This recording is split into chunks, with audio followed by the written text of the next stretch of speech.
Brook Lopez muling nalilink sa Lakers, posible bang reunion sa darating na free agency? Pero bago yan, Dorian Finney-Smith sumailalim sa ankle surgery, magandang balita para sa Lakers. Ayon kasi kay ESPN Dave McMenamin, si Dorian Finney-Smith ay matagumpay daw na sumailalim sa ankle surgery na magpapahintulot sa kanyang makapaglaro ng pain-free sa darating na season. Matagal nang iniinda ni Finney-Smith ang injury na ito na tila naging dahilan kung bakit limitado ang kanyang galaw at kontribusyon sa ilang bahagi ng nakaraang season. Sa wakas, makakabalik na siya sa full strength, isang malaking panalo para sa Los Angeles Lakers. Noong nakaraang season, napatunayan ni Finney-Smith kung gaano siya kahalaga sa defensive schemes ng Lakers. Isa siya sa pangunahing wing defenders ng koponan na may kakayahang bantayan ang multiple positions, mula shooting guard hanggang power forward. Sa kanyang 2024-25 season na pananatili kasama ang Lakers matapos makuha mula sa mid-season trade, nagtala si Finney-Smith ng average na 8.3 points, 4.5 rebounds at 1.2 assists per game, habang may shooting na 37% mula sa 3-point range, isang mahalagang bahagi ng spacing ng Lakers offense. Pero higit sa lahat, ang kanyang hustle plays at perimeter defense ang tunay na naging puhunan ng team lalo na sa close games.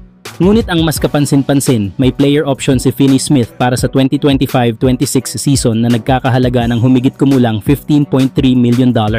Dahil sa matagumpay na operasyon at posibilidad na makapaglaro muli ng buo at walang iniindang injury, posibleng mag-opt-out si DFS sa kanyang kasalukuyang kontrata upang makakuha ng mas mahabang deal, lalo na kung committed ang Lakers na i-retain siya sa kanilang championship pursuit. Kung pipiliin niyang mag-opt-out, maaaring makipagkasundo si DFS sa bagong kontrata sa Lakers na mas matagal at mas financially secure.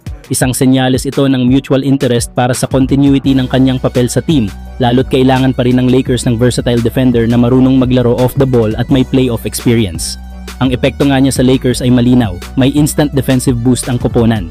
Sa ilalim ng bagong coaching direction at posibleng pagbabago sa rotation, posibleng mas lumaki pa ang role ni Finney-Smith bilang defensive anchor sa wing at veteran leader sa second unit. Sa isang team na may malaking pangangailangan sa consistent perimeter defense at floor spacing, ang pagbabalik niya sa 100% health ay maaaring magdala ng stability sa kanilang defensive identity. Kayo mga idol, anong tingin nyo sa pagbabalik ni Dorian Finney-Smith sa full health? Samantala, mainit na usapin ngayon sa Lakers community ang posibilidad na muling magbabalik sa Los Angeles si Brook Lopez matapos iulat ni NBA insider Jake Fisher na matagal nang tagahanga ang Lakers sa veteran center ng Milwaukee Bucks. Habang papalapit ang free agency ngayong tag-init, isa si Lopez sa mga pangalan na binabantayan ng front office sa kanilang paghahanap ng rim protector at floor spacer sa gitna. Matatanda ang naging bahagi si Lopez ng Lakers noong 2017-18 season kung saan naglaro siya ng 74 games bilang starter at nagtala ng 13 points, 4 rebounds at 1.3 blocks per game. Bagamat panandalian lamang ang kanyang pananatili noon, naiwan niya ang impresyon bilang isang modernong big man, may depensa sa loob at may tira sa labas. Sa huling 3 season kasama ang Bucks, ipinakita ni Lopez na kaya pa rin niyang makipagsabayan. Nag-average siya ng 2.2 blocks at 1.8 3-pointers per game habang may 37.1% sa 3-point shooting, isang bihirang kombinasyon sa kanyang posisyon.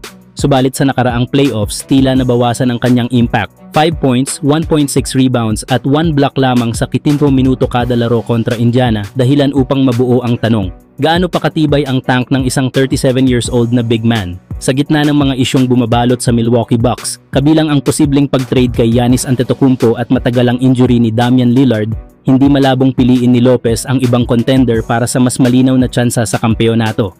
At dito pumapasok ang Lakers. Kilala ang Lakers sa kanilang kakulangan sa interior presence nitong nakaraang season. Kung makukuha nila si Lopez, mabibigyan sila ng elite rim protection at floor spacing mula sa 5 spot, bagay na magko-complement kina LeBron James at Luka Doncic. Gayunpaman, may kalakip na panganib ang pagkuha sa isang veterano na malapit nang magretiro. Maari ba siyang maging consistent contributor sa buong 82-game season at playoffs?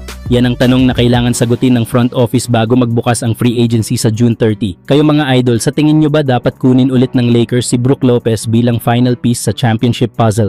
I-comment nyo na sa baba ang inyong opinion at pag-usapan natin yan.